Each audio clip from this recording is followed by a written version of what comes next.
దేవేంద్ర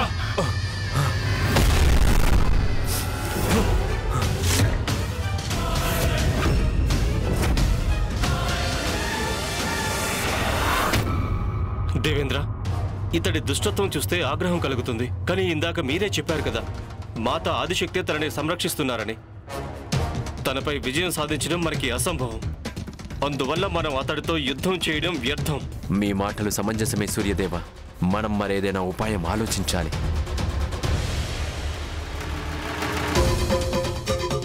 మాత రక్షణ ముందు అందరూ బలహీనులే. ప్రస్తుతం ఇక్కడి నుండి పలాయనం చిత్తగించడమే మంచి పని.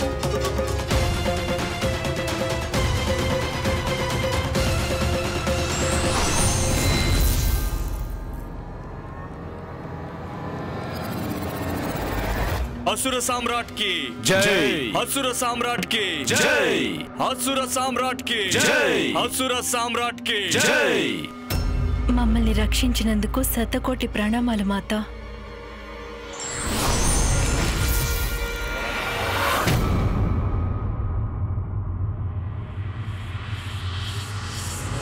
మీరు మా అసురుల్ని ఏమీ చెయ్యలేరు తెలుసా దేవతలారా. సర్వశక్తివంతుడిని నేను. మహామహుడంటే రుకుడే.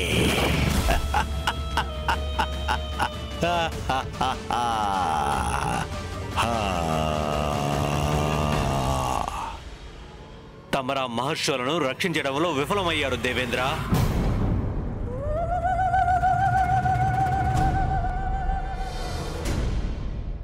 మాత, ఏమైంది నీకు? ఎందుకు మౌనం? సమాధానం సాధించు. మౌనం వహిస్తే మనసులోని ప్రశ్నలకు సమాధానం లభించదు. తమరి లీలలు చాలా విచిత్రమైనవి మాత. అసురులు వారి దురాగతాలను కొనసాగిస్తున్నారు. తమరి రక్షణావరంతో సురక్షితంగా ఉన్నారు వారు. దేవతలు ఋషులను కూడా రక్షించలేని పరిస్థితికి వచ్చింది. ముందు నువ్వు ఒక విషయం గ్రహించాలి. నేను ఏం చేసినా అందుకొక బలమైన కారణం ఉంటుంది.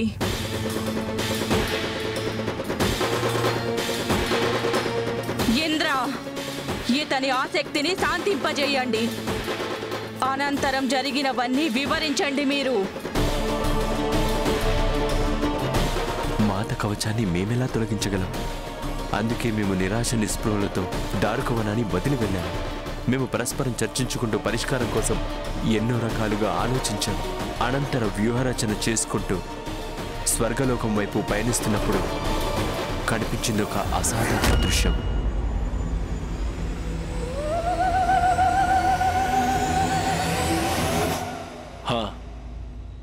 దారకుడు అతడి అసురులు చేసిన విధ్వంసానికి మధ్యలో మా కంట పడిందొక పావన ఆశ్రమం.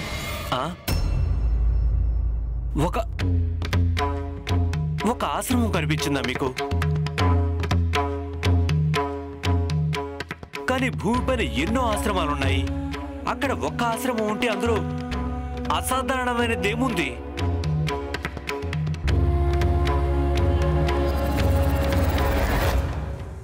అది అసాధారణమే కాదు, అద్భుతం కూడా. అంత సామాన్యమైన దృశ్యంలో గణేశుడికంతా అసామాన్యమైనది ఏం కనపడి ఉంటుంది? దారుకుడు భూమిని అల్లకల్లోలం చేస్తున్నాడు. దశ దిశల వినాశనాన్ని సృష్టిస్తున్నాడు. అతని అసుర సైనికులు మహర్షులందరినీ బందీలుగా పట్టుకున్నారు. వారి ఆశ్రమాలను కూడా సర్వనాశనం చేశారు. అంతటి విధ్వంసంలో కూడా దేవతలకు ఒక పవిత్రమైన ఆశ్రమం కనబడిందంటే అది నిజంగానే మహాద్భుత సంఘటన అన్నయ్య. అవును, గణేశుడు చెప్పింది చాలా సమంజసంగా ఉంది. అంత విధ్వంసం నుండి ఆ ఆశ్రమం అంత సురక్షితంగా ఎలా ఉంది? అది ఎవరి ఆశ్రమం మాత?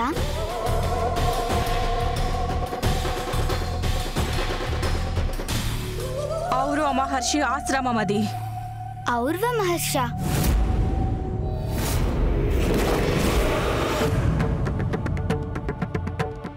ఆ ఆశ్రమాన్ని చూసి మేము ఆశ్చర్యచకితులమయ్యాము. అంతటి వినాశనంలో కూడా తలెత్తుకు నిలబడింది. దాన్ని చూడగానే మా మనసులో ఆసక్తి కలిగింది. మా కుతూహలాన్ని దేవర్షి నారదుల వారు శాంతింపజేశారు. వారే చెప్పారు మాకు ఔర్వ మహర్షి గొప్ప తపసంపన్నుడని, వారి తేజస్సు ఎంతో శక్తివంతమైనది, దాంతో ఎవరినైనా భస్మం చేయగలరని విన్నాను.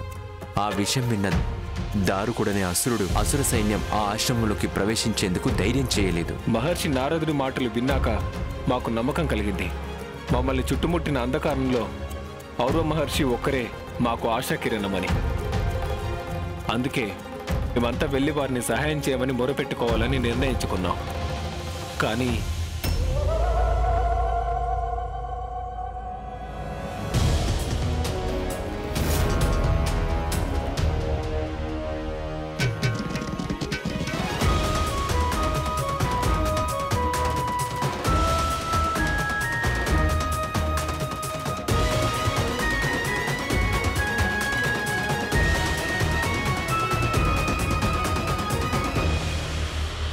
ఆగండి, ఆగండి, ఆగండి.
జాగ్రత్త వహించండి ఇంద్రదేవ.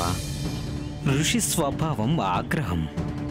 మధ్యలో మాట్లాడితే సడలుతుంది వారి నిగ్రహం.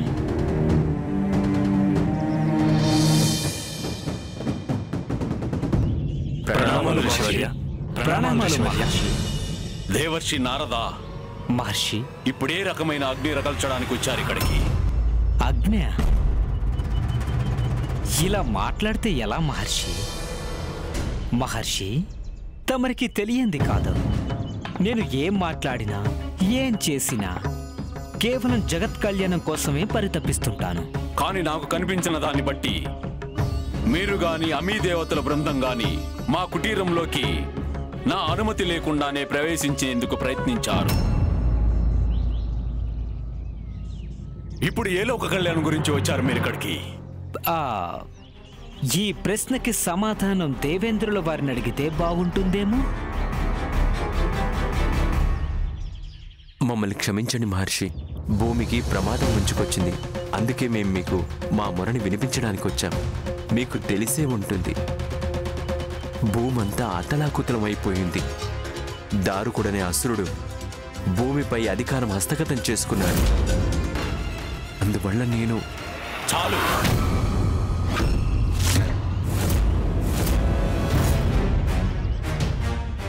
మీ దేవతలందరూ మహావీరులు కనుక అతనిపై దాడి చేసి భూమి నుండి తరిమి కొట్టగలరు. ఇందులో నేను చేయగలిగినదేముంది?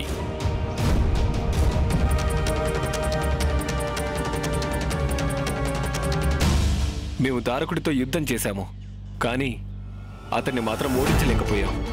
ఎంతో మంది మహర్షులను అకారణంగా బంధించాడు. తను బలహీనుల్ని, అమాయకుల్ని తన దాసులుగా చేసుకున్నాడు.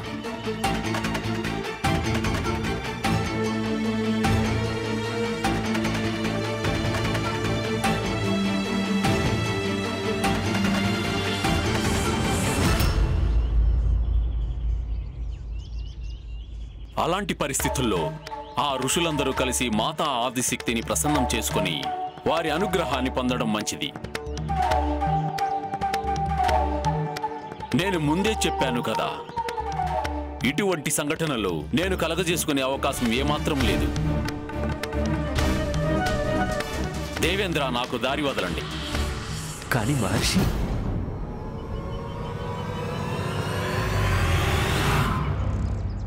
ఆగండి మహర్షి.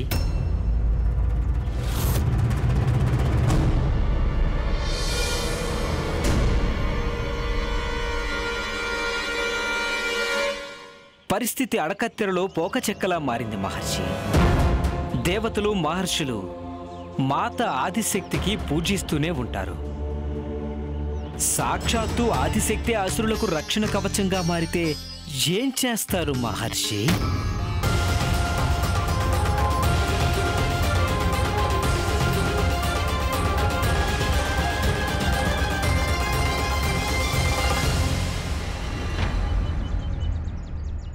అసురులు ఋషులను అష్టకష్టాలు పెడుతున్నారు. మరి దేవతలు మునులు ఎవరి దగ్గర మొరపెట్టుకోవాలి ఋషివర్య? మాత ఆదిశక్తే అసురులకు రక్షణ కవచంగా మారడమా? మాత అలా ఎందుకు చేస్తున్నారు?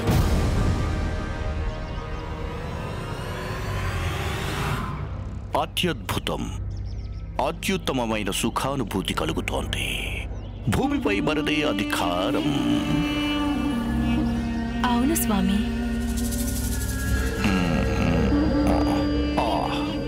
నువ్వు తిను. చాలా రుచిగా ఉంది తెలుసా?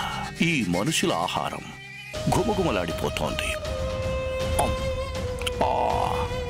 అద్భుతం.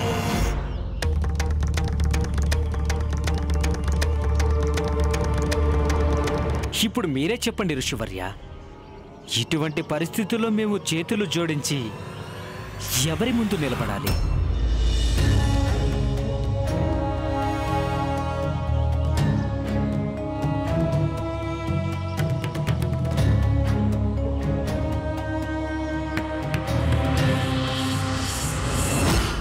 బహుశా ఋషివర్యులకి ఈ సమస్యను పరిష్కరించే శక్తి సామర్థ్యాలు లేవనుకుంటాను. లేదా వారి కారణాలు వారికి ఉండొచ్చు. అందువల్ల దీనికి సంబంధించినంత వరకు ఋషివర్యులను దూరంగా ఉంచడమే మంచిది. మనకి ఇంతే ప్రాప్తం అనుకుందాం. మనం వేరే ఏదైనా ఉపాయం కనిపెడదాం. పదండి.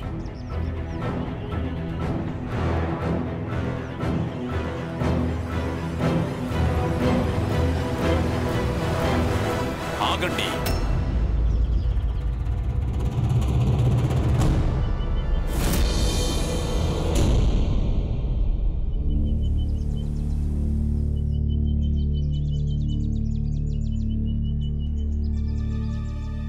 ఆజ్ఞాపించండి. మాతా ఆదిశక్తి నాకు మీ అందరికీ మాతనే. సరిగ్గా చెప్పారు.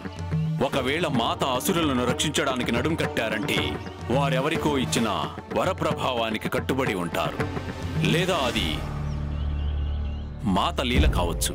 బహుశా అది మనకి అర్థం కాకపోయి ఉండవచ్చు. అయినా నేను మాతకు సర్వోత్తమ భక్తుల్లో ఒకడిని కనుక నిర్దోషులను రక్షించడం నా ధర్మం.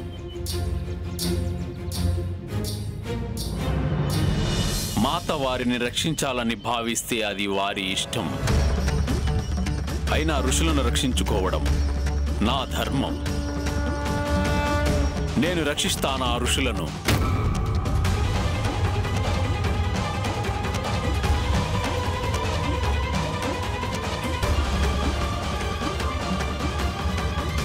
కృతజ్ఞతలు ధన్యవాదాలు మహర్షి.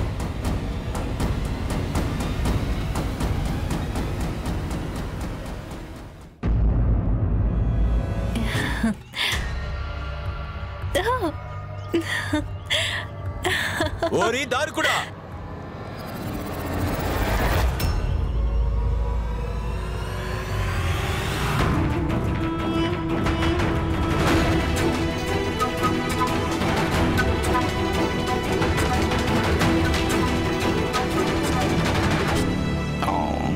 వీళ్ళు మళ్ళీ ఎందుకు వస్తున్నారు?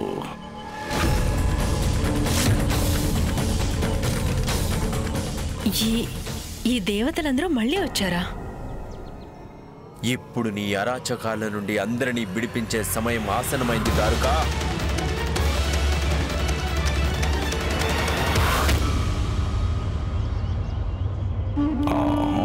దేవతలారా, మీకు మా సత్కారం చాలా బాగా నచ్చినట్లు అనిపిస్తోంది కదా.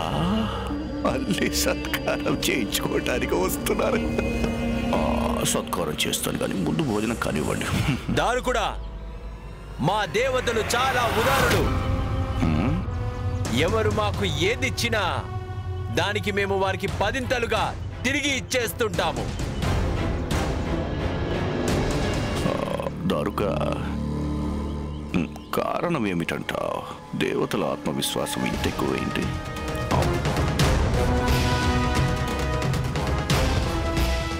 ఎవరో గట్టి అభయమే ఇచ్చినట్టున్నారు. అందుకే మళ్ళీ మన మీదకి దాడికొస్తున్నారు.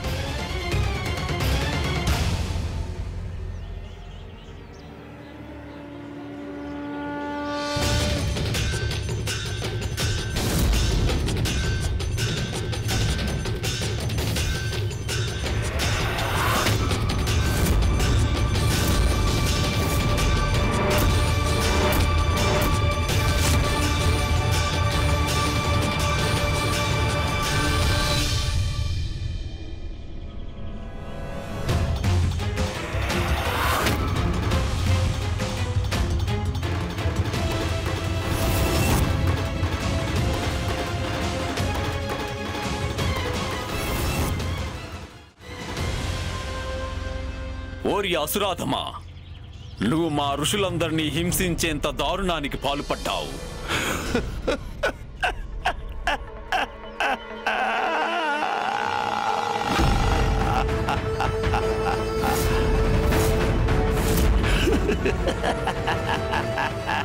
ఈ దుష్టుడి వికటాటహాసం నాకు చెవిలో సీసం పోసినట్లుగా ఉంది.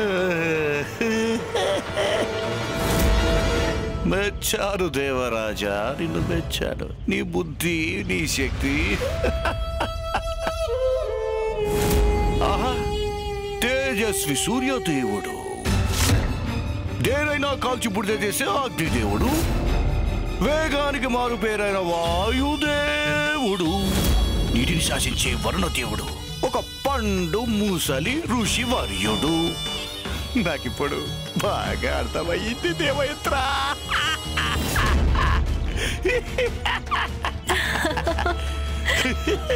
ఈ ఋషిని నాకు బహుమతిగా ఇవ్వడానికి వచ్చావా? అయ్యా,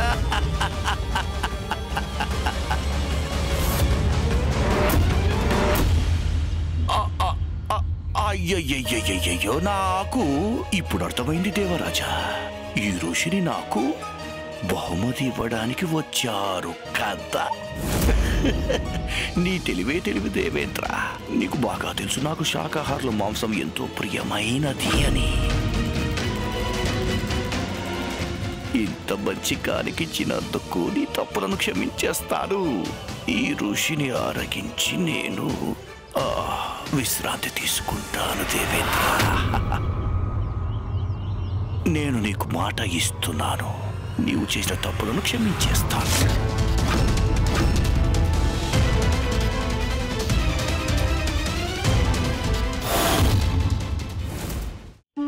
భలే భలే దేవేంద్ర, ముందు కానుకను నా దగ్గరికి త్వరగా తీసుకునిరా. తనని పరీక్షించాలి కదా. తను తినడానికి పనికొస్తాడో, దాసుడవ్వడానికి పనికొస్తాడో చూడాలి. దాసుడైతే సేవాశక్తిని పరీక్షిస్తాను. రమ్మను.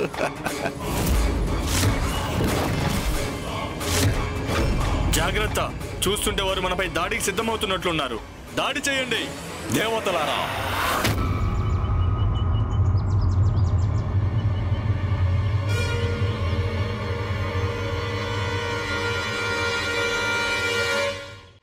నాకు తమకి మధ్య ఎవరు అడ్డు రాకూడదు, ఎవరు అడ్డు రాకూడదు. నేను చెప్పింది అర్థమైందిగా. నా ఆదేశాన్ని ఎవరు ఉల్లంఘించకూడదు. అలాగే మహర్షి.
మహర్షి మా అసురులను ఇలా భస్మం చేస్తున్నాడే.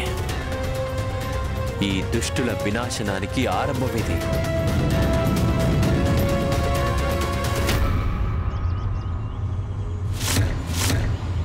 ఈ ఔర్ మహర్షి దారుకుడు అతని అసురులకు శాపం ఇస్తున్నాడు.